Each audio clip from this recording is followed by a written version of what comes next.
get down. Kids don't wanna come down. Kids wanna get down. Hear that music? You know, still fresh. Hear that music? Go on, still fresh. Hear that music? Hear that music? Big Macs and Twinkies and vodka with the Red Bulls. The whole menu at Taco Bell and craft singles. Smoking and most things from vending machines. These are things worse than a COVID vaccine. Gas station hot dogs and Coca-Cola. Meat from a can and all diet soda. Breathing in bleach fumes each time that you clean. These are things worse than a COVID vaccine. They can't track you. Why would they want to? Scientists aren't bad. They're simply trying to get us COVID free, so our lives aren't all so sad.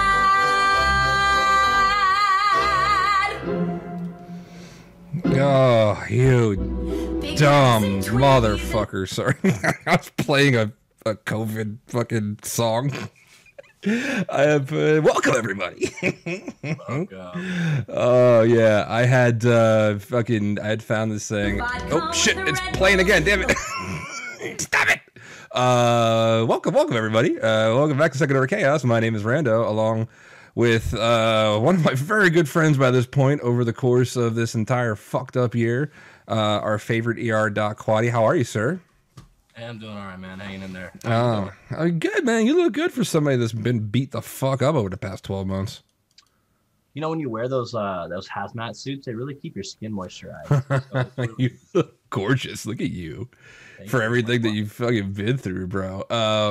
Yeah, no. So anyway, you couldn't hear it because I didn't have you on Discord. I have you on Zoom. But earlier today, I had found a or yesterday or whatever, because I'm a fucking TikTok junkie now. So I had found a COVID parody song, and it just fit my fucking mood lately. Hold on, I gotta turn this music down and do this.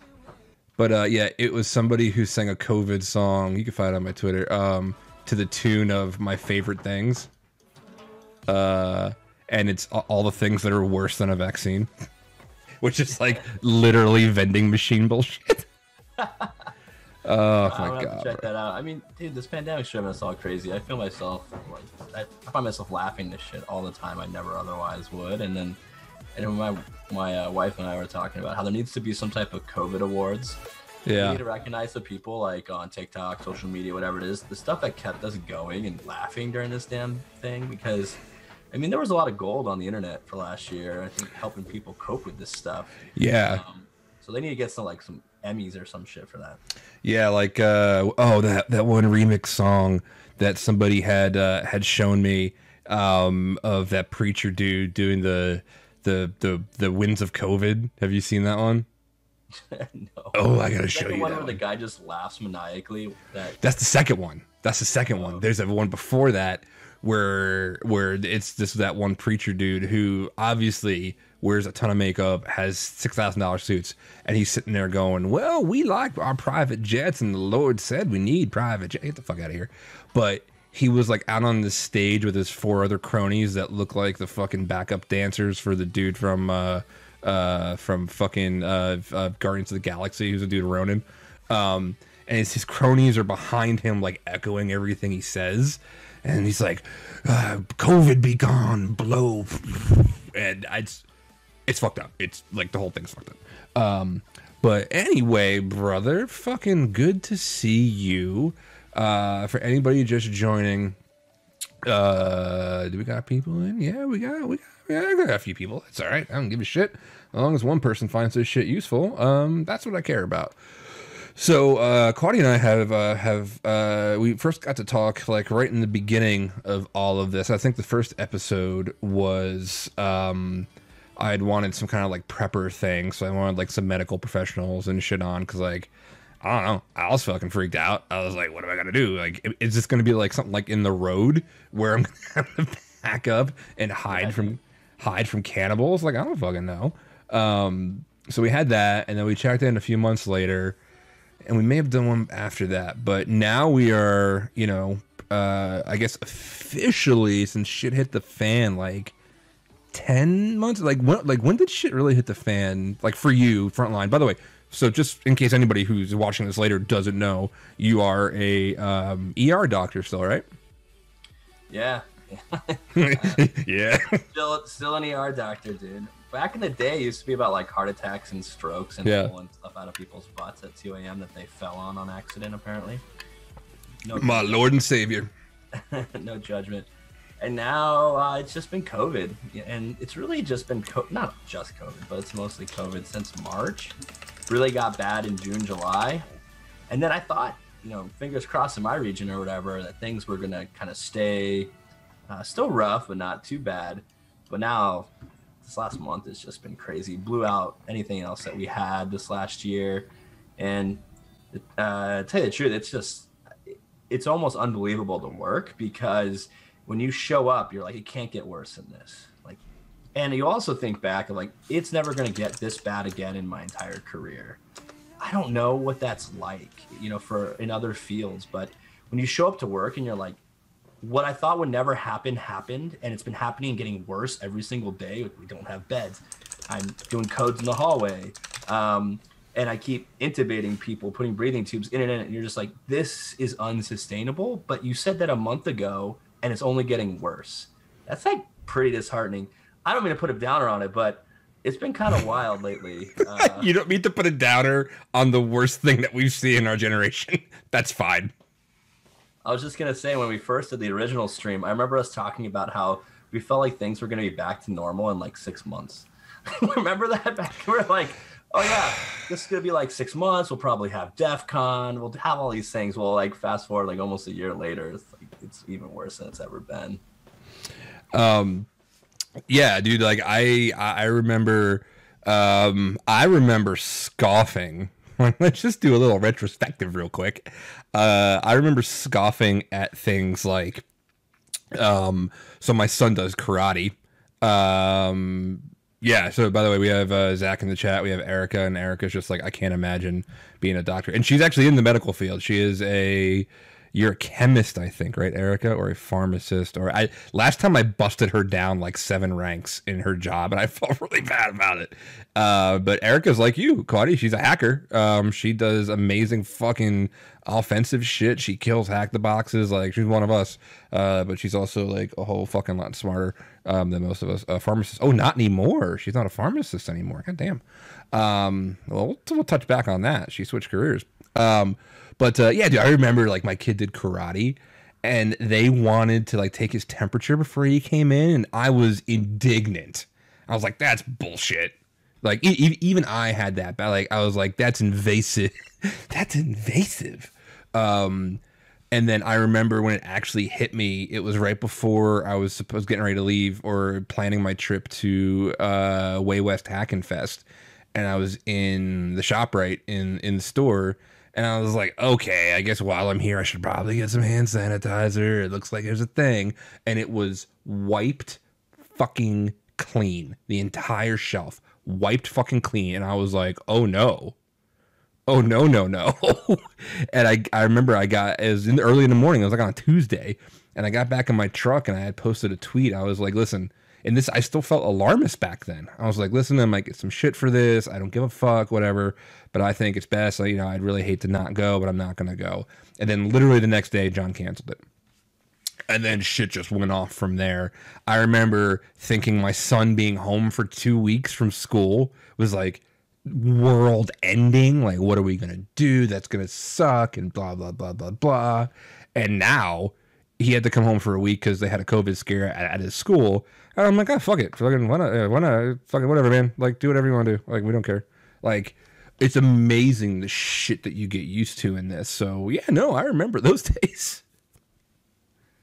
Yeah, I feel a similar sentiment. I went in to get some grocery shopping in because, like, things are getting weird and there's, like, runs on toilet paper or whatever. And when I was in the store, I remember this lady in front of me just doing the thing that you see on like grocery store competitions where you win like 30 minutes in the store, you grab whatever you can and you can keep it.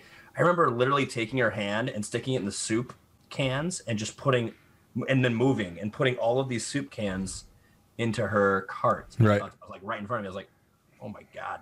Yeah. I bought cans of beans. You don't know. Like, I eat anything except beans. Like, I don't know. I think they're a bullshit-a-thon in my opinion. I bought cans of beans that day because I was like, I'm going to be eating this on the apocalypse. Like, it was like a little spoon and shit over a candle. That's what I thought I was going to be doing. Right. You know, those times have luckily, I mean, we don't have food shortages and all that kind of apocalyptic stuff probably didn't pan out. But at the end of the day, I mean, yeah, our whole worldview has just been completely changed. Like, my kids in kindergarten online. And I found this kind of funny. You know, we're geeks, we're hackers, like we dig it, right? So I'm like looking at this kid's Chromebook he has issued from school, and it's got this like nice long random password with upper and lower case and like exactly like things that would warm your heart, right? Right. But the thing that made me a little stressed out is that, or not a little sad, is that my 5-year-old, who should be out like climbing trees and I don't know, eating dirt clods and shit like that, he's meticulously typing in this password perfect. And then he's like logging into Zoom. He knows exactly what he has to do. He's navigating all these websites. He's like, oh yeah, you're not logged in. You have to do by this other thing. And I just thought to myself, it's changed everything about like how we go to work, how we go to school, how we think about other people. You know, one of the things that was like also really impressive to me was now I look at people around me and I'm like, well, I don't want to get close to you because I don't want to get COVID. But I also don't want to give you COVID. Like every day I go to work, I see dozens of COVID patients. Like they're all around me. I do invasive airway procedures. I put breathing tubes in. I'm doing all that stuff, right? And you know, luckily we haven't ever had a PPE shortage around where I worked. Not a big one at least. And so we were always protected. But you kind of got this sense where it's like I don't want to give it to some random person if I have it, and that would really suck. Yeah. And so I don't know if other people share that. I guess probably not if you don't frequently see it. It's just one of those things. Like I would hate to give someone COVID and then them have to go on a breathing tube or maybe even die. That would be a big bummer. Yeah, it's and I think that's the one thing that people just still don't fucking grasp is it's not about you, dickhead. It's about the other people. Like I don't care if you're like that's fine, good for you, you're healthy, fucking mazel tov.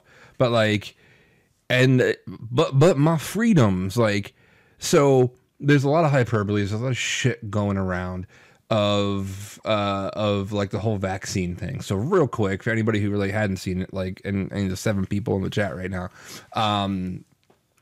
I just had my own brush with my relatives about this whole vaccine thing. I've had it happen twice so far from people I did not expect it from. My sister is in the medical field. She's like a nurse's assistant or some shit like that, and she works for a local doctor in Lancaster County, Pennsylvania. And she would always have people over, and she would always just kind of like bite her tongue when we would talk about that kind of thing. And I was like, all right, whatever. But we would go once in a while and just make sure there was just going to be family, and we even still shouldn't have fucking did that. And then finally, surprise, surprise, she texted me the other day that she has COVID. The whole loss of smell, everything. She got tested positive, blah, blah, blah, blah. And then all of a sudden, out of left field, I'm like, oh, when are you in line for the vaccine? She goes, I'm not taking it. And I'm not having my kids checked for either. My niece has to have a COVID test before she goes back to college. But she's not getting my nephew checked. She didn't tell my parents, who she had seen 2 weeks earlier, who are in their 70s. And I was like, my other sister had stage 4 breast cancer, and she's in remission right now. But I was like, when's the last time you saw her? Blah, blah, blah. And then I shut the conversation down when she got to be kind of like, oh, I'll never get the vaccine. And I was like, what? Anyway, she finally gives me the response because I checked on all the shit that she told me. And she texted me immediately this morning, I can't believe that you went and spread my stuff around and you didn't trust me. And I was like, dude, what you're doing is fucking, in my opinion, as not a medical expert, but I'm talking to medical experts, what you're doing is basically fucking criminal. Like, you don't tell my parents because you're mad at them, right? And yes, I'm airing my shit right now, but this is getting to a point. of like, you didn't fucking tell them. Like, just be aware. Like, fucking, why wouldn't you do that? And I was like, you know what? I have nothing else to say to you. My son is not going to see you until either you get vaccinated or he does or both. So, and then I fucking blocked her number and all that shit. So I don't, what do you, when you hear stories like that as a legit medical professional, right? Like, fucking, you went to school for a whole like 40 years to go do this shit, right? Like, what do you think about this? Like, what do you think about a story like that?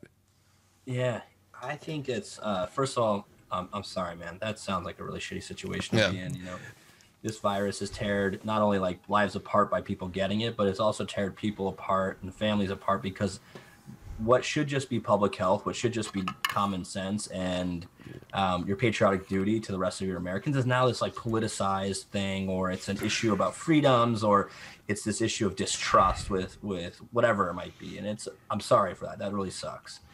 The second thing I was going to say is like, it really kind of pisses me off, to be honest. It's sad. It really makes me mad when, especially healthcare providers who have, we have like a duty. Don't you take an oath or some shit? Yeah, well, there's this like Hippocratic oath. It's this like old school thing that, you know, some medical schools still make you do the Hippocratic oath. A lot of medical schools, you make your own oath up and you take it. It doesn't have to be that. But guess what? They're all the same. It's like, care about your patients, treat anyone who comes to you, you know, just regardless of religion, sexual orientation, you know, those are the types of things. Like, we have a duty as healthcare practitioners. They come to us, they trust us. We need to do a couple things. One, we can't confuse people when we have the choice to do so, right? There has been a lot of confusion, disinformation around all this stuff. So at the end of the day, they need to be able to trust healthcare providers too. If people are going to trust this vaccine and we're going to have enough people take it, guess what? They need people that they trust that have taken it. They're not going to listen to the news. They're not going to listen to politicians and trust that, generally speaking. They care if your brother or your sister, or if your own doctor or your neighbor got the COVID vaccine, and guess what? Nothing happened to them. They didn't grow another head. They didn't turn into a lizard person, right? That's the type of persuasion we're going to need to get everyone vaccinated, right? If that's the only thing that's going to cut through, you know, these 5G nanobot bullshit where Bill Gates is going to track you or whatever it's going to be, or it's going to alter your DNA. The only way we're going to do that is if the people who are getting it are going to tell their neighbor, their friend, that it was fine. I'll tell you what, I got vaccinated on Wednesday. Oh, no shit. How'd that go? Yeah. Went fine, man. I have it on my Twitter. Did you grow a tail? Video. What? Yeah, I grew a tail. I already had one. Sweet. You know, second one? It's split, forked, like a true devil tail. Well, like fucking Cerberus and shit. Yeah, exactly. You know, and I want to say, guess what? My arm hurt for about half a day, and that was it. Some people get a little bit more of a reaction, but I'm 100% straight-faced. Looking at you guys was not a big deal. I recognize how much of a privilege that was, and how, you know, I wish everyone could have it today. All I want to say is, like, for me, it was fine. For everyone I know personally who took it, it was fine. And I think it's one of the biggest things we have in our toolbox to fix this damn thing. Listen, we all want to go to DEF CON. I want to go to DEF CON really bad. You fuckers better go out there and get vaccinated, otherwise I can't go. So tell me, and your whole answer just answered this question, but I want to hear it again. Tell me, am I overreacting to my situation? Is it not? Like, what do you say? Like, oh, it's really not that bad. Like, am I overreacting and be like, I'm not gonna fucking see you until you get back? Like, not until this is over. Like, I'm not, like, because I try to listen to actual experts like Fauci and those guys. By the way, I'm curious on your opinion of Fauci. Like, I seems to think he's a fucking thumbs up. I think he's a rock star. But like, am I overreacting to her? Like, because her doctor said 5 days and you're fine. Who the fuck's it? Like, is it? That's not CDC guideline, is it? 5 days? No. Where the fuck does 5 days come from? I have no idea. Listen, the guy there. You normally get symptoms within 5 days. I don't know if that's what they were thinking. You know, they take thousands and thousands of patients have had it. They look and say, hey, did you get exposed, and when did you start having symptoms? On average, it's about 5 days. So maybe that was it. But guess what? You don't have to have symptoms to get infected. You don't have to have symptoms to spread it. You can be an asymptomatic carrier. So if someone says, "Oh, don't worry, you got exposed to COVID, and 5 days later you don't have symptoms," oh, you're good. No. Now, if she has COVID, which sounds like she got COVID. No, yeah, she got tested, it. You said she lost her sense, but she didn't. No, she got tested. She got tested. She's 100%. Okay. Yeah. So there have been. So theoretically, you can be infectious up to 14 days. The recent CDC guidelines have changed that a little bit, where if you have a long story short, if you're not symptomatic, it's shorter. But I'll say this, you should tell people. That's how we stop the spread, right? In this case, you have family members that are like legit high risk. People who are immunocompromised, people who have cancer, people who are elderly. And, it's not just those people that need to be made aware of a potential risk, right? It's also me and you, man. It's people. I mean, I'll tell you, I intubated someone who looked a lot like me, who had kids like me, and who I talked to their family, and I saw myself in them, and I said, holy shit, like people don't realize that if you're young, somewhat healthy, whatever it is, that you're going to be okay. Like, that is not always the case. And so it's for all those other people. You have a duty and obligation. You shouldn't be stigmatized. You get COVID, you don't want to tell anyone because you're afraid of how they're going to judge you or whatever. Don't worry about it, man. Everyone's getting COVID. It's a brand new disease. What they deserve is the respect that you have for them to tell them, and the duty you have to make sure that they should protect themselves and their family, right? So all those people that they come in contact with, what about their parents? What about their kids that have leukemia? And what about all the other web of people that come in contact with? I don't think it's unreasonable what you said to say, listen, it's clear that you don't take this seriously. I'm going to reduce the risk to my family, myself, and people I know by not coming in contact with you until you get vaccinated. I think that's reasonable. And now I also shut down conversations too. I'm like, I've said what I'm going to say, and I'm not arguing the point, because like, why the fuck would I? Like, I exactly know what this is about. I had read, and coming from again for anybody who's just tuning in, medical professional, doctor. How many years of school did you go through?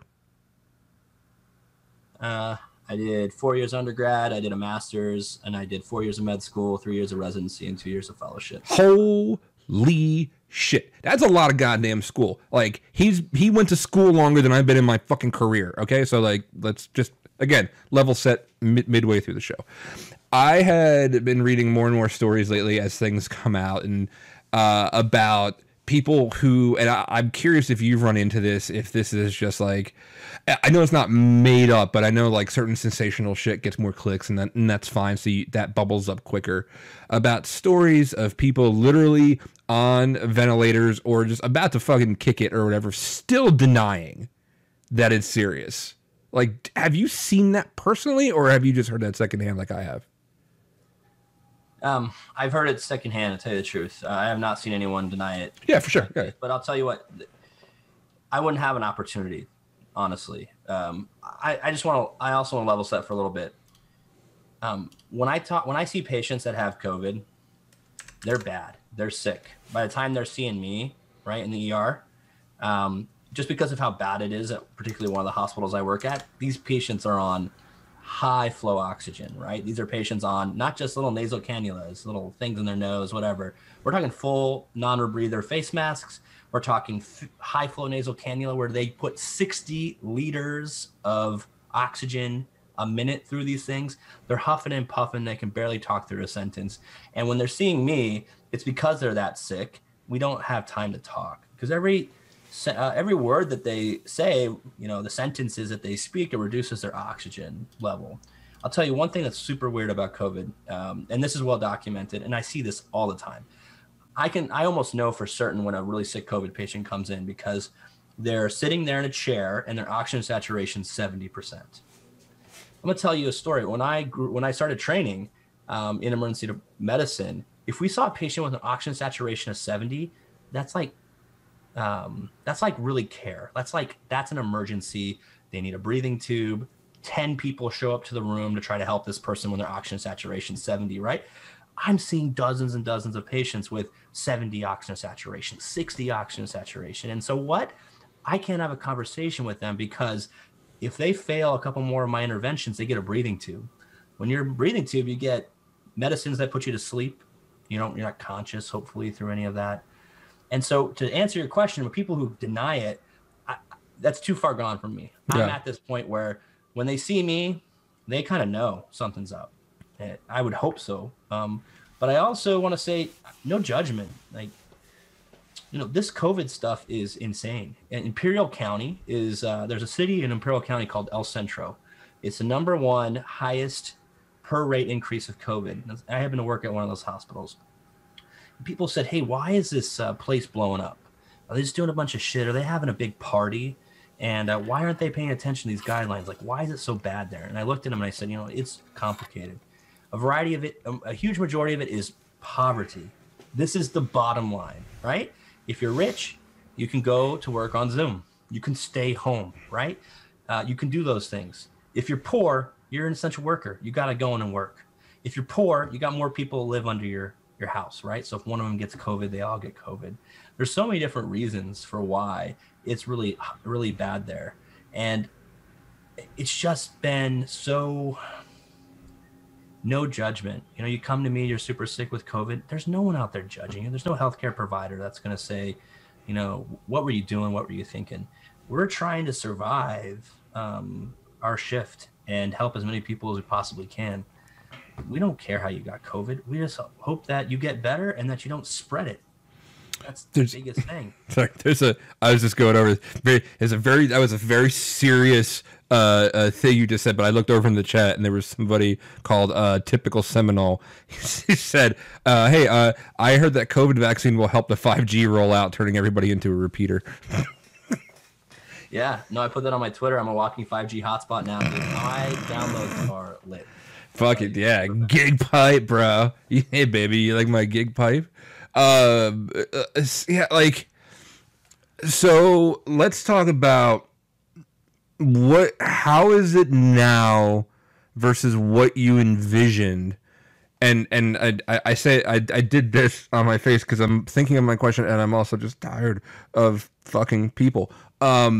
What is this worse than you thought it was going to turn out a year from January of last year? Is anything better than you not better, but like, so if your bar is super low, is the bar up a couple or is there anything that it turned out worse, and is anything that turned out not as scary or a little bit better? And now we get this news out of the UK that there's a different strain, and of course we see that's the shit that bubbles up to the surface. I try not to freak out about it because, like, all right, and then I read like there was a bunch of caveats and shit. So I don't know. I thought I'd bring it up to the professional. So, but that was like 6 questions in one. So anything worse, anything better than when this first hit and you're a doctor and be like, oh fuck, 2020 is going to be a bitch? Hey, good question. I'll tell you the truth. When it first started happening, no one. I think that was the first time I was on this stream. Super early. We didn't know much about it. Yeah, we didn't know much about it. Like, I had only seen a couple of COVID. I think at that point I'd maybe seen one patient. I remember when the first patient was diagnosed at one of my hospitals. It was like an email went out. It was a big deal, right? So, but we were hearing all this craziness that was happening, and it was pretty scary. From a healthcare practitioner standpoint, we were pretty scared to see, like, well, if what happens in China happens here, this is really, really bad. If what happens in Italy happens here, this is really, really bad. So in some regard, the severity of the disease, if you get it, I was expecting to be a little bit worse. It's still bad, don't get me wrong. But we didn't know a lot about asymptomatic carriers, and we know it was possible. We knew some people got it and it wasn't that big a deal. But early on, it was like, if you get this thing, it's really, really bad. It ended up not being the case for a lot of people. A lot of people get COVID, they get better. So in that regards, it's gotten a little bit better. I will say the thing that has just been way worse, something I didn't expect to happen, is that, people politicized this damn virus. And the common sense I hoped that we could have and deploy and try to rally around. Like, remember, like, there's only a few times in our history as Americans where we've come together. I hoped that this was one of them, right? Like, wouldn't matter if you're a Republican or you're a Democrat, you're going to do the right thing, right? That is the thing that totally took me out is to say, like, I lost faith in a lot of what, we could do as a country. And I will say also, because of that, I didn't expect to see two big waves or a wave on a wave or maybe a third wave. I didn't expect to see that, right? Like, I thought people would look at this and say, holy shit, this is bad. Let's do what we need to do to fix this. And then we'd have a big surge and then we'd be done with it. I didn't expect us to do this 2 or 3 times and never learn the lesson the first time. Like, that's the thing that really took me out a little bit. And we still got a ways to go. So the vaccine's coming out. It's not a panacea. It's not going to fix things. We still have a long way to go. And if what I saw on the news yesterday, which was that 85 million people are still deciding to go travel for Christmas, that's going to happen in the middle of a surge. So we're going to take what is already a really bad situation where there's a lot of COVID out there, and then we're just going to mix it around. So we'll take all those people that have COVID and are infectious and shit, and we're going to spread them all over the country and get all the other people sick. Like, the fact that that's going to happen again, I think, to me, is something I did not expect, and something I just didn't think would happen, and it makes me really sad. Because what ends up happening is, although the virus has not been I initially thought the virus would be much more lethal. I didn't think it'd be so widespread. And so what we have is the same amount of carnage and damage. We're still having, hundreds of thousands of people die unnecessarily because of this, because we can't come together. We can't trust each other. We can't do the right thing for each other. Yeah, I was, no, dude, and that's one of the things that I remember and then I forget and then I remember it again and then I'm like, what are the silver linings? Well, I wish that would have been one of them, especially people that I had a lot of respect for. One of my best friends who is a physical therapist specializing in the elderly. And I hadn't talked to her for a while and she said, I was like, hey, are you going to get the vaccine? She goes, oh, I'm not going to get it. I was like, fuck you mean? She goes, oh, well, government. And I shut down the conversation. The lack of fucking, yeah, I get, herein lies a double-edged sword that I never saw coming, and nobody could really, have seen coming, we are so in-depth in our America freedom and individuality and, over my dead body, don't tread on me, all that shit. I never thought that would translate into such an individualistic belief in freedom. I always believed that was a blanket thing that we would apply to everybody we lived with and everybody, our countrymen, right? Yes, individual freedom, but for the fucking entire group, and we're gonna fight to save that. No, people are taking that shit literally. My individual freedom trumps the American next to me. I never fucking thought I would see that. And if anything, this has really opened my eyes to the very nationalistic way I was raised. It is very disheartening, and I have not seen anything that has helped me with that yet, which is fucking awful. Yeah, I agree. I wonder if it kind of like this. It was really bad, and I think more people were on board with it that would now say, oh, I'm not going to because of my freedoms.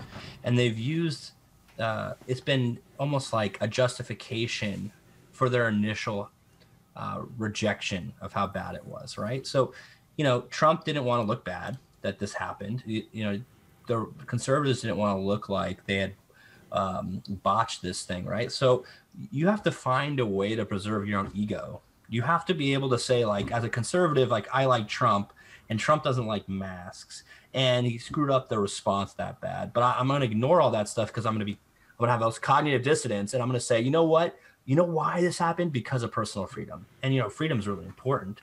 And you don't like freedom? Oh, go screw yourself. You're a communist. But what people don't realize is it could have easily been the other way. Conservatives talk about personal responsibility, talk about civic duty, they talk about patriotism and stuff like that. If this had just been an issue of it's not left versus right, it's about being an American and doing what's right for America, then we wouldn't have to say it's my own personal right not to wear a mask, despite me being able to spew COVID all over your 80-year-old grandma. That wouldn't be the point of the conversation. Instead, it would be we're patriotic Americans, we're going to do this regardless, and then argue about the political stuff outside of the public health space. They crucify people like Fauci saying like he initially said no masks, and then all this stuff, and it becomes an issue of if you oppose who I believe should be leaving the country, then I'm going to disagree with anything you say from a public health perspective. I'm not going to trust you. I'm not going to do what you say. And guess what? At the end of the day, everyone suffers. You know, even people who do it right, who wear masks and socially distance stuff, they're getting COVID too. Yeah. And even the people who aren't doing it right, they don't get COVID. Some of them don't get COVID, is what I'm trying to say. It's like there's not a good sense of justice in this. It's that innocent people are getting harmed, and people who are being fuckers are getting harmed as well. And you had said something to me in one of our conversations early on, and it wasn't on stream. It was just us shooting the shit on Twitter or whatever. And I was curious if you still believe it. If it's when that just it just becomes everybody gets it, like that it's just unavoidable at this point. How many do you still believe that?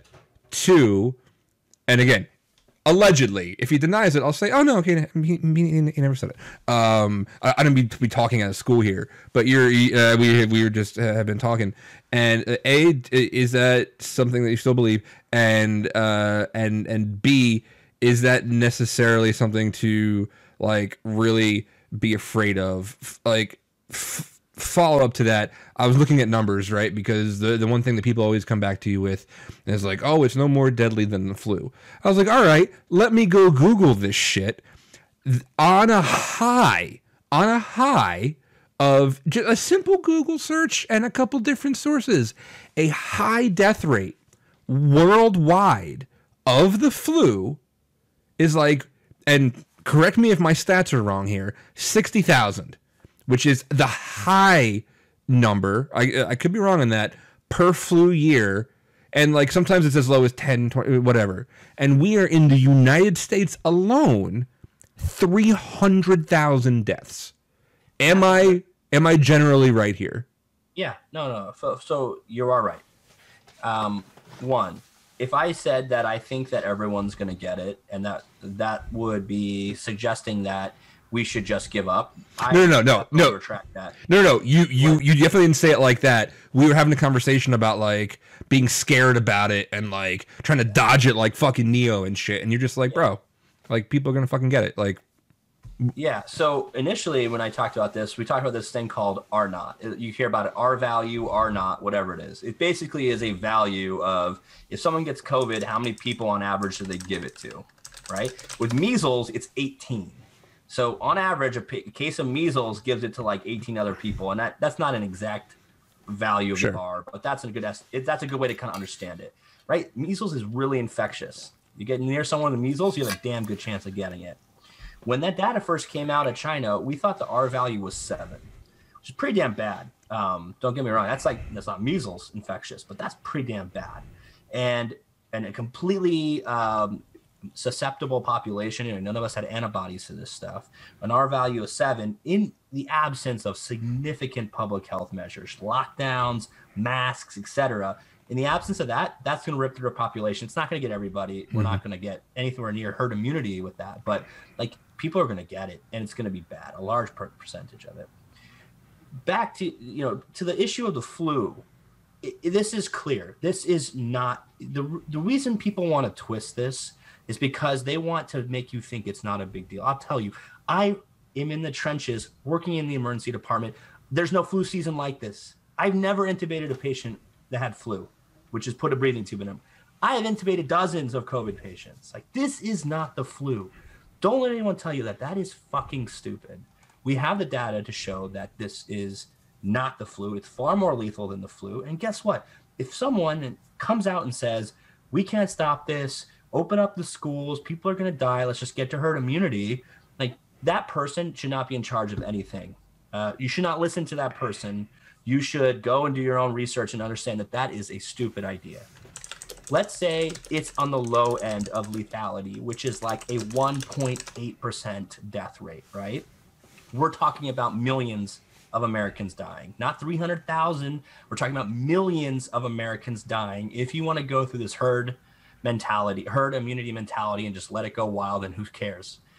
That is not acceptable to me. It shouldn't be acceptable to any American. No one should be saying, let's just sacrifice 3 or 4 million Americans to prove some point that what?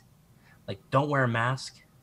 Like, don't socially distance. Open up everything immediately. Like, that is not right. Yeah. And, nowadays we have clearly demonstrated ways to reduce the spread, reduce the amount of people getting it, and hopefully the amount of people who are dying. And guess what? It's not like $100,000 drug, right? It's wear a damn mask. It's stay 6 feet away from people and don't mingle and do the right thing. When the vaccine comes around, get it. All those things in combination are what we're going to need to fix this thing eventually. In the meantime, there's a lot of damage. There's a lot of collateral damage. A lot of people's lives completely damaged and destroyed, families, etc. And the economics, I understand. No, let me rephrase that.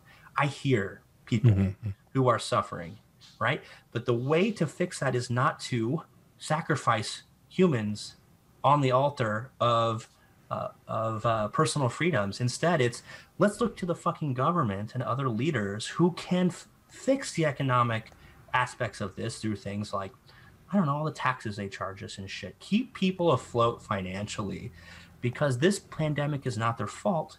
And the leaders that were in charge at the time have fucking botched the response.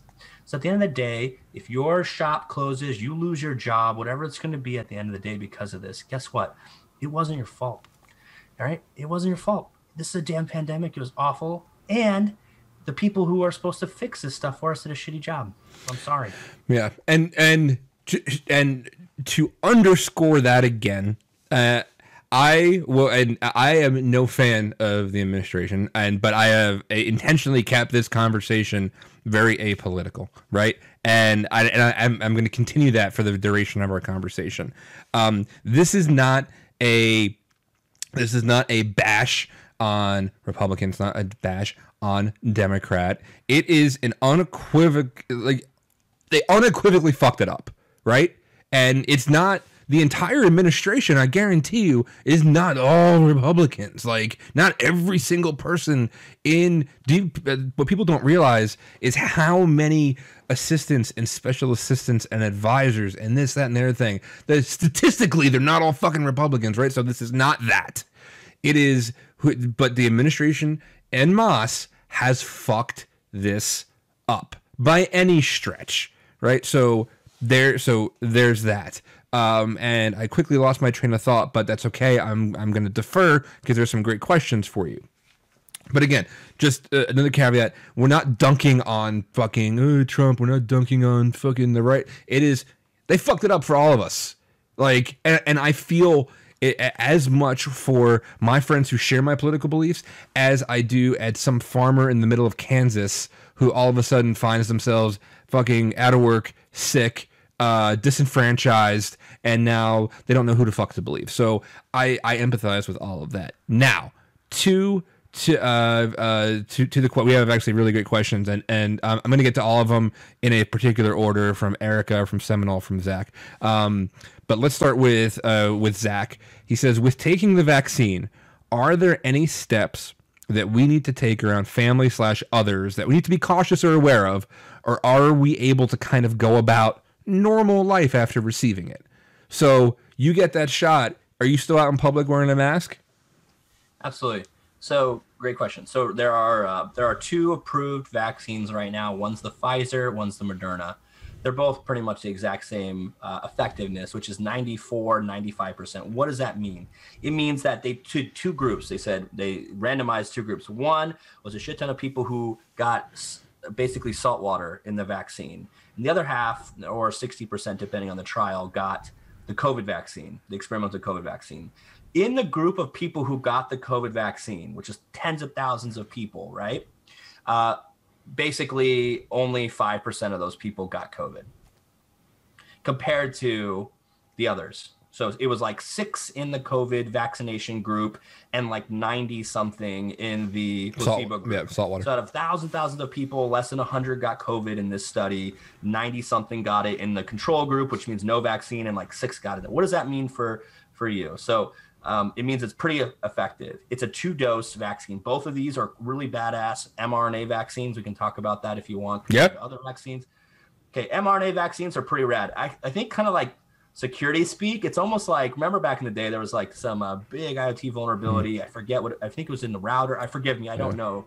I should have looked it up. Yep. But Quadi, 1 second, because I don't want to lose this question while we're on the point. Is that relative ratio or absolute ratio? Erica wants to know.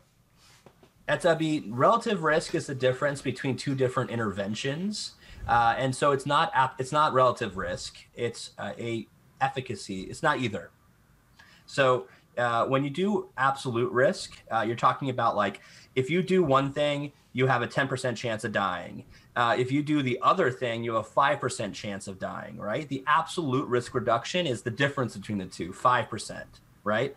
It doesn't sound that sexy, but if you do a relative risk reduction, it's 100% different because it's half. Long story short, it's not either of those things. This is a measurement of efficacy of getting COVID. And so when we talk about risk reduction, it's slightly different. But long story short, you should think about it as effective, not risk reduction, not absolute or relative risk reduction. And I agree, like you have a very savvy person listening to this. You should always be wary when people say something called relative risk. Relative risk. Okay, so she said, and I don't know if this is if this is something different, but she specifically said relative ratio or absolute ratio in terms of clinical trials. So we could probably take this offline. The best way for me to describe it is just to use the exact same language that they used in the study, because we could be speaking different things, and or this person is probably way smarter than me. So the way I think she's pretty fucking smart. Is way smarter than me. So basically, I think about it exactly what happened in the trial. So remember, the control group got saline. Out of those tens of thousands of people in the control group, 90 something of them got COVID. In the vaccine group, only 6 of them got COVID. This is for the Pfizer trial, the first published data that came out. What does that mean for us? It means that clearly if you get the vaccine, you are like 10, this would be basically the absolute versus relative risk reduction. You're like 10 times less likely to get it or something like that, right? You're far less likely to get COVID if you get the COVID vaccine, which is at the heart of the question that was asked, which is, if you get the vaccine, what the hell does it mean for you? It means you're going to get this vaccine and you are still going to be able to get COVID for weeks, right? Think about it like this. You are basically injecting instructions into your body to make a part of the virus. It's not the actual virus. That's a lot of other vaccines. You know, they take the actual virus, they put it in another, or they take some part of the virus, they put it in another virus, and they just kind of knock it down a lot so it can't infect you. Or there's a variety of different ways they can make vaccine, right? But this is brand new. This is mRNA vaccine. This is badass new technology. They basically inject an instruction set into your body. Your body takes it up and says, oh, I got to make something with this. They make a part of the virus. And if you look at the virus, remember it's got those little like spiky boys on the outside? Spiky boys. Spiky boy. The protein that your body makes is that spiky little protein. Well, guess what? That's not the virus. That's just a little piece. Your body gets instructions to make that little spiky boy. And when it makes it, it says, all right, I got instructions. I made this thing. It releases it to your body. And what does your body do? Holy shit, I don't want spiky boys around. I'm going to make antibodies against that. I'm going to fight against that. And that's how it makes it. You basically trick your body into making a part of the virus that doesn't hurt you. It's not the actual virus. And then your body's like, I don't want that around anymore. I'm going to fight it. So that's how an mRNA vaccine works. It's 2 doses. With the Pfizer vaccine, it's 21 days between them. With the Moderna vaccine, it's 28 days between it. And why the discrepancy between the two? That's what they did in their experimental design. So they designed these trials to... in the Pfizer vaccine, it was 21 days. In the Moderna vaccine, it was 28 days, right? They don't want to change based on, let me rephrase that. If you get the Moderna vaccine at 21 days, is it going to be any worse than getting it at 28 days? We don't know. We don't have data. Yeah. You know, until we can prove that 21 days is just as effective as 28 days with the Moderna vaccine, let's not risk it. Yeah, just fucking do it. They did in the study. We have data for the study. Until we get some data that changes that, let's just not fuck it up. But like, you get the vaccine, your body's got to make all of that spiky boy protein. Your body's got to then make all the antibodies to it. That shit takes weeks. So even after you get the vaccine, you can still get COVID for weeks, and you can still spread COVID. So long story short, once you get the vaccine, it's not a silver bullet for a while. It's for weeks until your body makes immunity. You have to get a second vaccine that is thought to continue to strengthen that immunity. And so we're talking like a month before you have really postulated, really strong immune response to this. What do you wear a mask? Because guess what? 5% of the time you can still get COVID even though you got the vaccine. Yeah. Right? So I'm going to wear a mask because I see patients that are cancer, that are on immunosuppressants, right? What if I'm that unlucky 5% that got the vaccine and still gets COVID? I don't want to spread to someone else. I'm still going to wear a mask. What do you see? Again, Seminole, Erica, Zach, I'm getting to all your questions, but I'm stacking them in such a way where they're going to be a storyline. And again, not holding you to this, obviously. Like, you're not Surgeon General shit. Like, you're not a fucking wizard. You're not Gandalf. If you were to say something now that we could go back and watch in another 3 months when I talk to you again, hopefully it's not that long, but because I love you. What can you, in your mind, imagine as the time when people when somebody says, take the masks off? Is that even a thing? Will that be like a day where somebody announces, we've had the vaccine for X amount of time, we've ran numbers, we've done this or done that. Now, the official guidelines are, if you want to wear a mask, of course, fucking keep wearing it. It can only help, but it is no longer something that we deem mandatory. Can you envision that? And if you can envision that, what's a timeline in your head? Saying this is completely conjecture, not holding you to this, but I'm just curious on a medical professional's, lottery thoughts on that. How we all imagine winning the lottery, what we would do with that kind of narrative. Yeah, it's gonna be 2022 at the earliest. Yeah. Sorry to say. And I think medical professionals are gonna wear masks to see patients, hopefully forever. Yeah.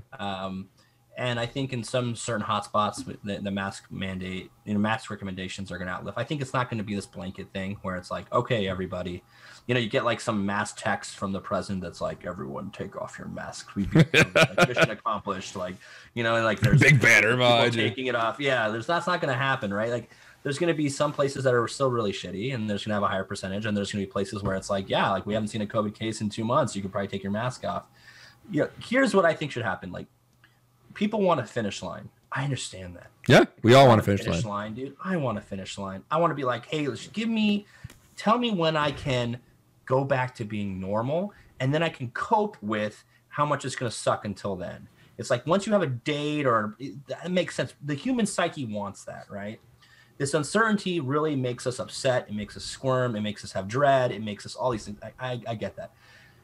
We're not going to have that because and anyone who says they know when it's going to happen is even to like a month or even a quarter is probably, they're just making it up. Because guess what? The big unknown really is how people are going to respond to this vaccine and how people are going to take these public health measures seriously or not.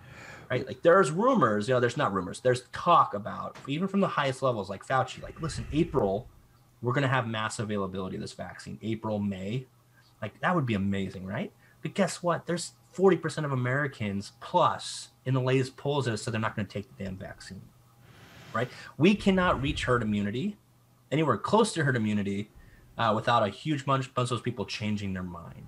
And until we know kind of where the vaccine is going to land, how many people are going to get it, how quickly that rolls out, and how quickly we can stomp out this just like rampant spread of it everywhere, we're not going to know about the masks. I will say this: once you get vaccinated, treat yourself like you didn't get vaccinated. Yeah. Do the same stuff. Yeah. Right? Because that's really that type of mindset that it's not a fix-all, it's not a panacea, is what we need to do to really curb this and to do it in a way where, we're going to see this wearing masks less in 2022. I think at DEF CON and other places, if it happens in person, they should have masks. Yeah. 100%. I'm a big fan of that. I don't see us being in person this year, and that's fine. I'm completely okay with it. I actually liked it. I didn't like it because I liked it, but it was okay. I had a good time. We connected. We all went through this together. So there's that. So I don't mind doing it one more time, or as many fucking times as it takes. Not to derail this, but I just had a thought, and I don't know if you know the history. I sure as hell don't. The Spanish flu, right, in 1918. Do you know? And I'm asking because I don't know this. Fun fact: my house is 200 years old, so my house was around during the Spanish flu and during now. So I don't know what that means, but somebody pointed out to me the other day. On the Spanish flu, how long was it until life was normal for them again? Because that killed how many people? Oh, it's millions. Millions, yeah, millions. So like, when did they get? Was it 1919? Was it 1920? Was it 1921? Like, do you know that history at all? You know, I don't. I would say I'm not an epidemiologist. I don't know the history of it, but I will say it probably was years at the earliest. And then I would also say, you know, we have a lot of technology, and the field of public health has gone a long way since then. And epidemiology specifically, like the field of studying infectious diseases and how it spreads, et cetera, has gone a long way. And so what I want to say is I would be skeptical if anyone was like, oh, yeah, like the cases stopped after year 2. Like, how the hell would you even know? Yeah. Right? Like, we're talking like over 100 years ago, or approaching 100 years ago. How are you going to know how many people died in an actual reflective number? I want to say nowadays we don't even know. You mentioned that 300,000 people have died. You know, there's a lot of decent evidence, including some paper published in JAMA, that says it's likely undercounted by tens of thousands. I bet, yeah. They looked at, said like, hey, like people are dying at a higher rate than they ever had before. Not all of those have been labeled COVID, but there's probably a lot of patients in there that had COVID. We know that COVID can do other bad things to you. Like, I see rampant heart damage due to COVID. Like, it scares the hell out of me. I'll tell you what, like people who get COVID, and it's not just their lungs that's impacted, their heart can be impacted, and that can last an entire lifetime.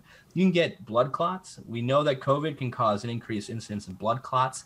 Those things can go to your lungs, they can go to your brain, they can cause all sorts of bad shit to happen. And so all these, like the 300,000 number, in my opinion, and anyone seriously in public health thinks that's an underestimation. Yeah, and that was only the number that I used because that's like the only thing that I saw out there. Like, knowing full well it is probably far worse than that. So there was other questions that I was going to build on here. Yes, let us talk about this. From Erica again. The smartest person of all of us. Can you talk at all? And I touched on it briefly before, but we didn't go deep into it. Can you talk at all about these either the mutations that the UK thinks that they have now, or possibilities of mutations later? Yeah, so I'm only cursorily familiar with the new news. You know, I will say this: for Boris Johnson to announce that there's a new wide lockdown and there's a new strain that's been identified that is apparently much more infectious. So remember we talked earlier about this R value. You know, what's the chance that if one person gets it, they spread it to other people, how many, et cetera. The suggestion is, and I think that there's probably some decent data to this, otherwise they wouldn't have announced it, is that there's a new strain, it's more infectious. Think about it like this, like you have a particular payload that you want to deliver in some piece of malware, right? Like you can pick different vehicles to infect your host, right? You can pick different ways, and you just find this better way, right? You find an O-day or whatever, right. And you're going to do that as your as a way to deliver your payload, right? So like the virus can mutate, and it can mutate in two directions. It can mutate in lots of different directions, but generally speaking, it can get less infectious, and so that's possible. You know, the COVID could mutate, and the mutation could be less effective at infecting people.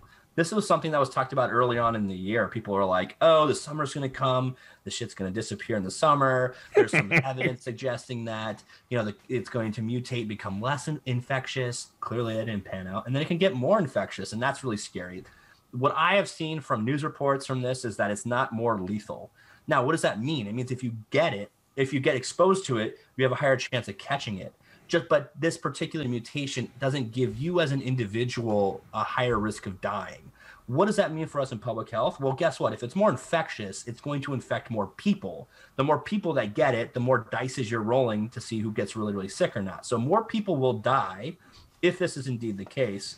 But hopefully they're going to take some very aggressive action to stop this. I will say mutations are just unfortunately a part of our biologic systems here on Earth. And so that is a possibility. I will say I also heard that the spike protein we talked about earlier, that spiky boys, it has had evidence of some mutation in some studies, but nothing significant to suggest the vaccine wouldn't work against it, which I think is great.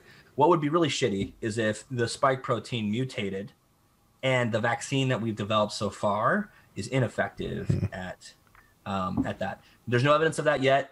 So long story short, that could be bad right now. And it is bad. It's not good news. But I wouldn't say, oh shit, this is like, I didn't play a lot of Resident Evil growing up, but I know that there are different strains. By the way, like the next generation strain that like is way worse and makes some like super gnarly super mutant or whatever. Like, so far this is bad. Don't get me wrong, but we really have to see how this plays out. There is some, like you mentioned, some caveats. I would wait to see where this goes. At the same time, guess what? The way to fight this is the exact same thing that we have now. It's like wear masks, wash your hands, socially distance. It's even more important now because, your chance of catching it, it's easier now if that is indeed the case. Yeah. And we kind of touched on this already in a roundabout way, talking about how we expect this to pan out in 2021. Typical Seminole chance of in-person events coming back in the second half of 2021. 6 months from now, that ain't a whole lot of time. So like, I don't foresee. I'm not going to a club. I'm not gonna. I personally, and so then now here's the opinion, and then I'll get to the expert. My opinion. 6 months, bro. Like we've been through a year. I'm not gonna be in a club. I'm not gonna be like next to somebody. Fucking going to. So the one thing that we have done is we went to the movies a couple of times because nobody was going, and like they sat people apart and blah blah blah blah blah. And by the way, this is where we get to my own kind of. I don't know if it's lackadaisical or it's just human. I don't know, Quadi. You tell me as a doctor to a fucking potential patient of like, I also am not as strict as some of the other friends that I have that are that haven't left their places. Like Leslie Carhart, Packs for Pancakes, has by her own admission not fucking left her house. Right, she hasn't seen anybody. I, on the other hand, my family has gone out and we've shopped. We've been in proximity to people. We've gone to movies. We have dined indoors, away from people, because I have thought to myself, this is going to be around for so long. At a certain point, we have to learn to live in the world as it is to save our sanity. Is that hubris? Do I have to check myself on that? So far, we're good. We've all gotten tested at least twice so far. Is there a aspect of buckle down, motherfucker? Or listen, don't be dumb. You got to live in the world to fucking save your sanity. Like what do you say to me about that, about how I've been conducting myself versus Leslie, who's been in her fucking house for a year? Yeah, I think it's an individual thing. I don't mean in regards to like how serious you take it, but listen, like one of the things I by the way, feel free to tell me I'm an asshole. Like that's why I asked the question. You're not an asshole. No, you're not an asshole. And people who go out and I think the judgment thing is what's keeping this polarization thing going. I'm not going to judge you if you go out and eat. I get a little pissed off if you don't wear a mask, of course. No, always mask. Yeah, like what I'm trying to say is at the end of the day, like one of the things that I'm privileged to do, but also I will tell you is one of the saddest parts of my job is like I see people that are suicidal. I see people who kill themselves. I see people that overdose. Like when things get bad, they go to the emergency department. So emergency departments see all of that stuff. Listen, I have heard that there are a number of supporting, a huge increase in the amount of suicides and suicide ideation. Clearly mental health has taken a gigantic turn for the worse since this thing has happened. We bring up kind of a unfortunate, and I want to say maybe we should, an unfortunate scenario where it's like, if I keep saying isolated, I won't have mental health, and people might get suicidal. They may turn to addiction. There's certain evidence to suggest that people are drinking a lot more. You know, those things are bad. I don't know where that comes from. Yeah, no, that's vitamin water, right? Yeah, why is it spicy? Well, I don't think what we should do is say, listen, do you want people to have mental health, or do you want people to and spread COVID, or do you want people to be? And my dog is really. Do you want I don't think it should be an either or. Unfortunately, it is in a lot of situations, just because we don't have the mental health infrastructure that we should in this country. To answer your question directly, listen, you do what your health recommendations, your public health recommendations say. If you don't do it 100% of the time, just don't give up, right? Like, people will throw caution to the wind if they say it's all too hard. It doesn't mean that, like, if you forget to wear a mask once, you don't wash your hands, you go see someone you shouldn't have, you go do an activity that you apparently shouldn't have, like, it doesn't mean just give it all up. It means just do better tomorrow. And I want to say the other end of the spectrum, the people have sacrificed a lot to try to do that. They've stayed home almost exclusively. They got their shit delivered, whatever it might be. And those people are fantastic as well. They have to also understand, like, a lot of people can't do that. Like, essential workers that have to go, I will say, we did not build society with social distancing in mind. So if people have to go to work and there's a break room, there's not 6 feet between everyone while they're eating lunch. There are going to be some systematic hindrances to doing the right thing by COVID. Just try your best, and just realize that you can always change your mind. I think at this point in the pandemic, one of the things that really makes me sad is I feel like people are gelled in their ways, right? Like, you're either like a hardcore masker, like, or you're the other way, or you're in the middle and you're okay with that. But I don't see people changing their minds. What we need to do is have people change their minds, and we have to be okay to accept people from the side that is not doing the right thing. We have to welcome them in and not say like, oh, now you're wearing a mask. Fuck you. You tweeted 2 weeks ago how you were in Mexico. Like, that type of discussion and ostracizing and into fighting is why people aren't going to wear masks when they should, is because now it's adversarial, and now it's about politics, and it's about doing the right it's about what you think is the right thing, or not wanting to be wrong. And so, to answer your question directly, like, I don't think you're an asshole. Thank you. I think that if you do something like that maybe wasn't the safest, just do the safest thing tomorrow, like, just try your best. We're not perfect people, but you're not this like COVID denier, anti-masker, 5G COVID nanobot conspiracy theorist, right? Like, little cell phone towers, little spiky boys. I'd be fucking down, dude. If that would be a plus. Right, dude? Fucking that's all giant mnemonic shit right there, bro. I'd be okay with that. So there was another really great question in here from Baby Groot Cat. I know the immediate issue is the virus and we need it for a vaccine. Are the scientists in any way concerned? If you know, again, I never assume everybody knows fucking everything. So feel free to say, I don't fucking know, go away. Are the scientists in any way concerned about potential long-term side effects from the vaccines? No study or trial can account for long-term impact. Obviously, with the situation is what Kat had said. So, again, I joked earlier about growing a tail. I'd fucking love to have a tail. I would love to look like my little spiky boy here, because he's got a tail and he's fucking adorable. Mwah. Any discussions that you know of about that? Have you heard anything, read anything, conjecture, fucking blind rage, anything about that? Yeah. So people don't like this answer, but we don't know. Fuck it, we don't know. Which is the original question. Yeah, I think people are generally concerned about it. But I do think that risk is really small. I mentioned earlier, like, this badass new technology, which is mRNA vaccines. It is new, but it's been studied for decades. Like, this is not like something they created in a year. Like, mRNA vaccines have been a long time coming. In fact, if you want to listen to it, there's a really badass interview with the head scientist that invented mRNA vaccines. And she's like this brilliant person who should win the Nobel. right? But like she talks about how like years and years of development. What do we know? We know that there are side effects to vaccines. They are vast majority of them are very minor. A vast majority of people have no side effects or very minor.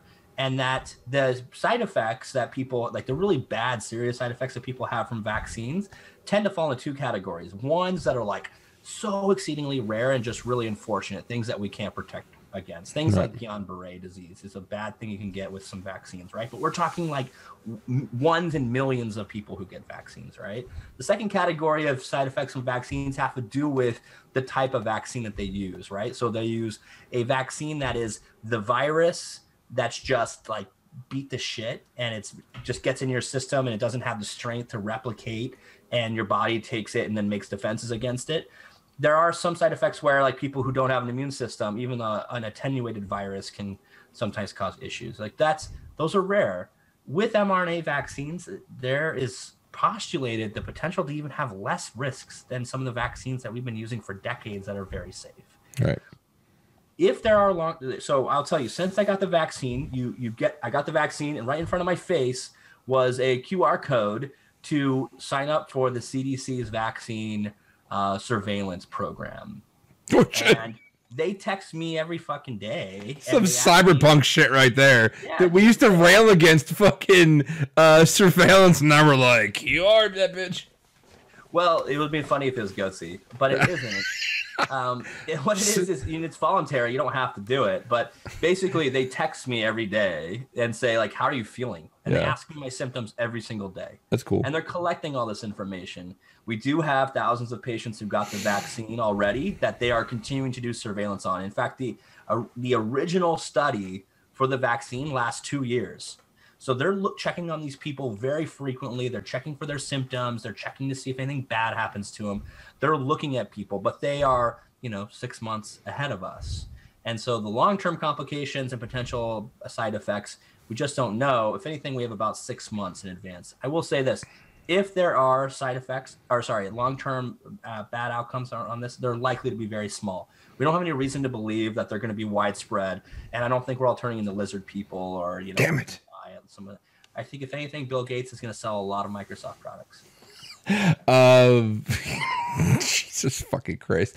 Okay, there's one other question here before I get to. Now, by the way, as of all the guests I've ever had, one of the most prepared ones by leaps and bounds has been Quaddy. Like, this fucking guy has like shit written down and like it is amazing. So I'm gonna ask him if he has that. But first, one last question from Erica that I see at least before we turn it over to just us shooting the shit. Do you think there will be anything like vaccine passports to travel between states and countries?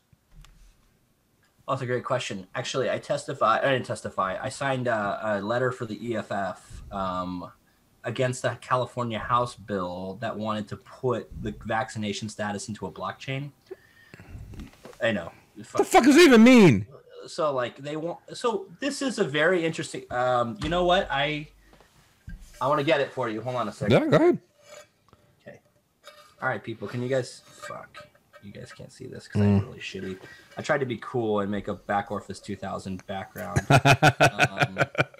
But that shit isn't. You're not going to see my room here. I keep forgetting I have a soundboard. So oh my god, I'm shook. All fucking Christmas presents, okay? So everyone chill. All right, listen. I got this after I got vaccinated. Right? This is my record card. I'm obscuring the part where you guys can fucking whatever. Now you know my birthday. Poor OPSEC. Fuck me. Who cares? Fucking Russia has it anyway. That's true. I'll edit it later if you want me to. No, I don't care. You can find my birthday pretty easily. What I want to try to say to you is that there was this discussion, and it's just legit. Like, should you have to have the vaccine to do certain jobs? I personally do not think anyone should be forced to get the vaccine, period. I think as soon as you tell people they have to get the vaccine, it's just going to get worse. As healthcare practitioners, we were offered the choice. Like, we didn't have to get it. And we get not forced, but we get pressured to get the flu vaccine every year, as we should, because we have to protect our patients. Don't get me wrong. But they didn't give us nearly the pressure to get a fucking flu shot than to get the COVID vaccine. Why? It's completely voluntary. There's thoughts like, if you're going to be a nurse on a cancer ward, should you have to have the vaccine? Well, if that happens, there's this real concern about how are you going to prove it? Are people going to forge it?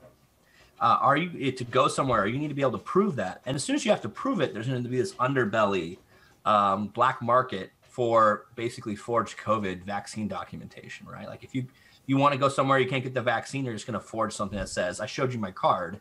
That's going to say, hey, yeah, I got vaccinated. I went to fucking Kinko's and printed some shit off the internet and signed it. And now you think I got vaccinated.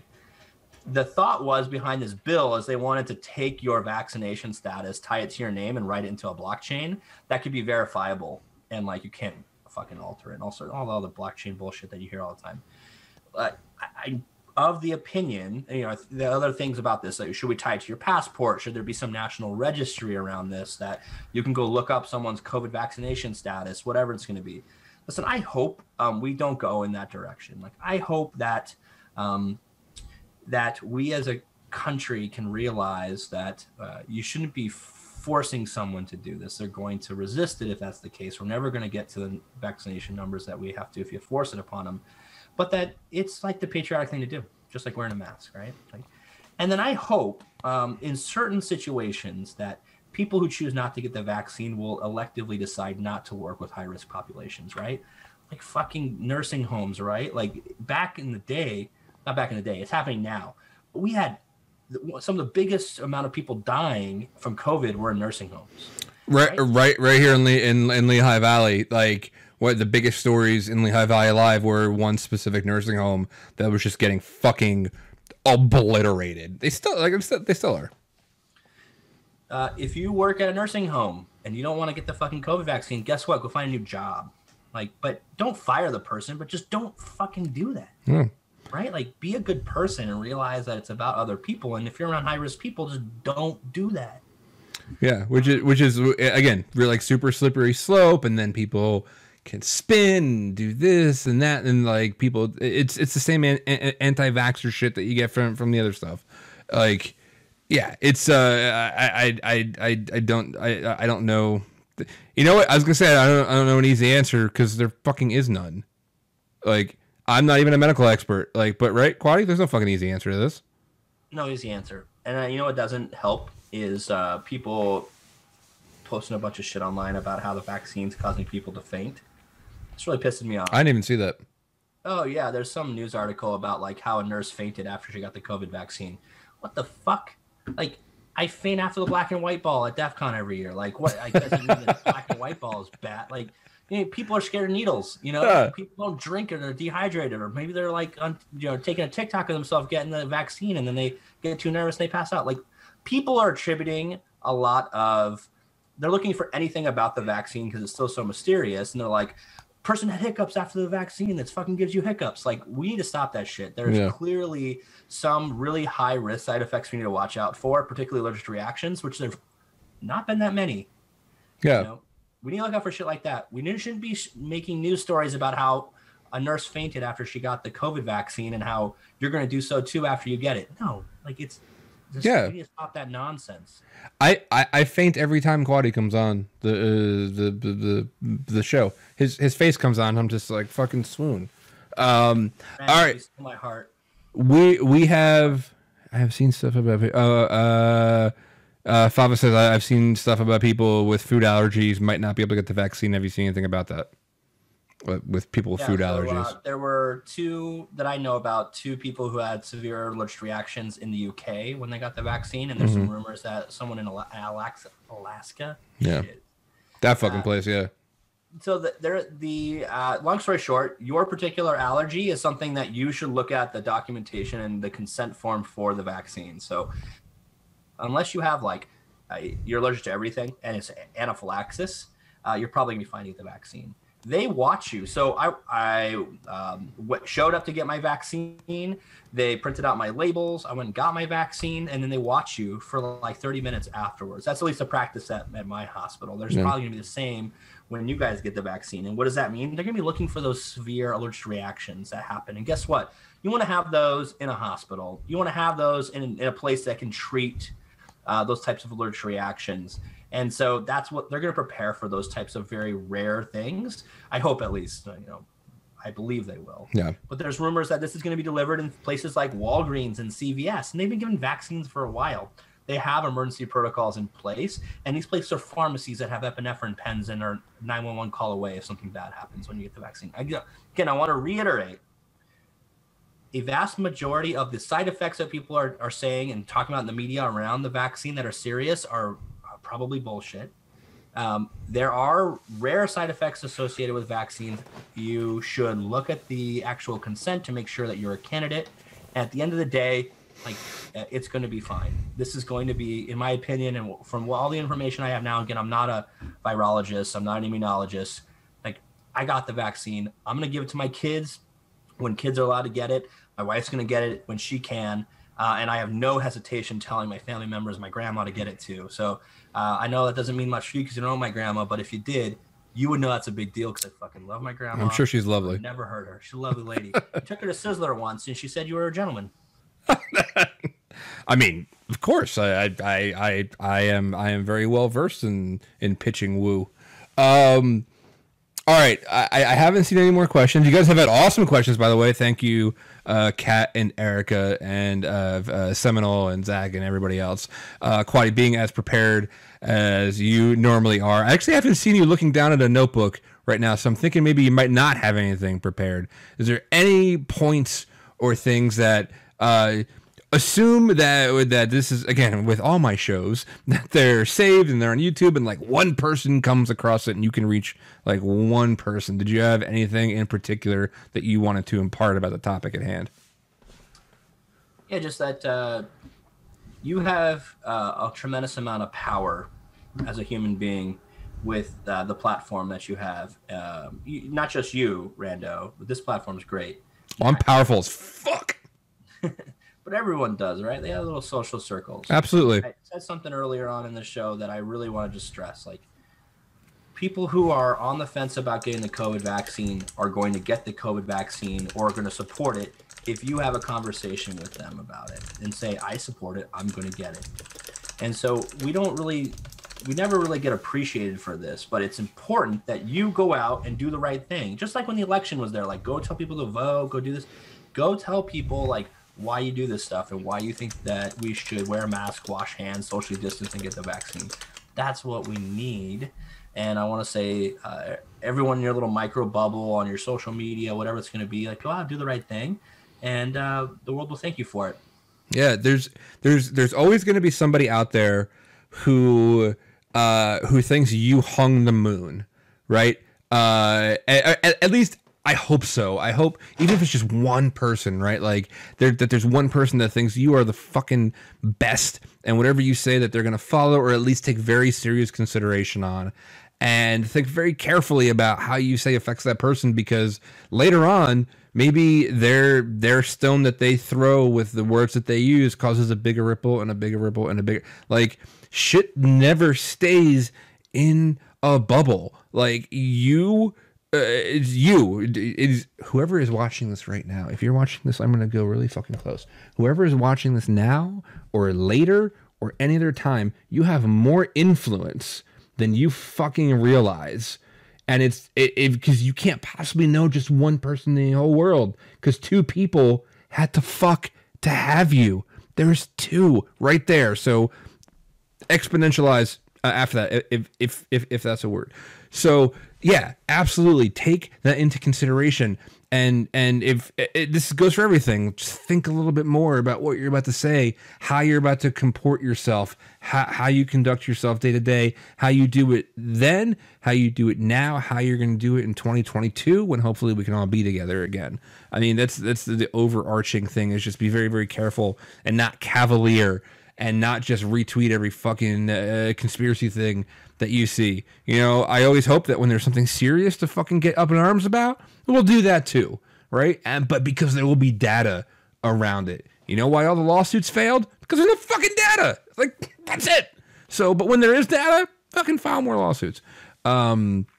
But yeah, this is, so hands down, dude, I've had you for an hour and a half, man, and you got fucking family and shit. I'm sure that all of your time out of the ER should not be spent on Twitch with me. Yeah, so there's more to be had here. I, of course, will have Quadi on 100 times if I can. He's like one of the first people I want to hug when all this shit at least gets better. Right. So yeah, for anybody that wants to follow, I have his @ up there on the screen the whole time. And I fucking love you, man. I love having you on here. I love being able to fucking message you and have that voice of reason going, am I going too far with this? Or like, can you talk some sense here? And being, and helping me think critically about these things and not just be, alarmist or, you know, too cavalier about things, because I tend to go, you know, one extreme or the other. So yeah, man, thank you so much. I could talk to you for hours, but you should really hang with your family and not me. Thanks for the invite. I swear to God, one of these times we'll talk about something other than medicine or COVID or like, I feel like okay. I'm a big ass bummer. No. We'll talk about, I do med device research and like we fucking hack hospitals and stuff. So okay. We'll talk about that way later on. I absolutely promise the next time that you're on, it's going to be about hacking shit or fucking music or both. Like the next topic will not be COVID. It will be like, hey, let's talk about some other cool shit, because COVID will be around here for a fucking long time, which we've established during the past hour and a half. All right, thanks, man. All right, brother. I love you. For everybody else, dude, thank you, everybody. At peak, there was like 15 people, which is fucking great. Like, if that number goes above 0, I'm super happy. Zach, Kat, Dark One just fucking came in. Holy shit. I love her so much, Erica, everybody. And if you're new, welcome. I have all of my old stuff up on youtube.com/Second Order Chaos. I'm trying to get back into a regular rotation of shit people actually care about. Oh, God, I love her so much. I miss you so much, Dark One. I just saw her name pop up. And so, yes, youtube.com. And if you like it, tell a friend. I appreciate it. I don't want money. I don't want fucking subs. Just if you see something cool, pass this shit on to somebody else and just come hang out another time. So, yes, for everybody else, now I don't have my shit set up for my exit. So where the fuck is it? This is what happens when you're your own production designer. Quaddy, hang out on Zoom for a couple more minutes if you could. And hey, there it is, stream ending. I love all of you. Thank you so much, and I'll see you next time.